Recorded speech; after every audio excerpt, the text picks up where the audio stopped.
Hey guys, welcome to Tutorial Guru. Today we'll be learning how to know if someone has unadded you on Snapchat, and now let's dive right in. Now, to know if someone has unadded you on Snapchat, first you'll be required to go to your Snapchat app, and after landing on this interface, guys, first let's go to our friends list.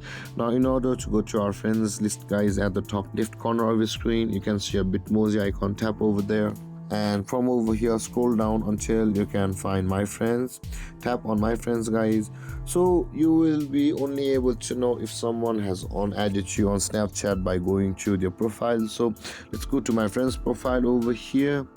So over here you can see the snap score listed friends on my Snapchat account, but this account, guys, I had recently unadded myself from it, or this is also my account through which I had unadded this account.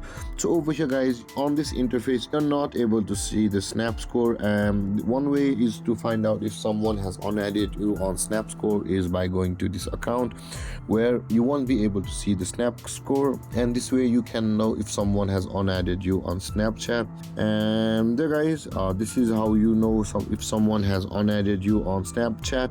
And if you have any confusions or questions regarding the topic, feel free to comment in the comment section below, and don't forget to like, subscribe and hit that bell icon for more videos. Thank you for watching, guys. Peace.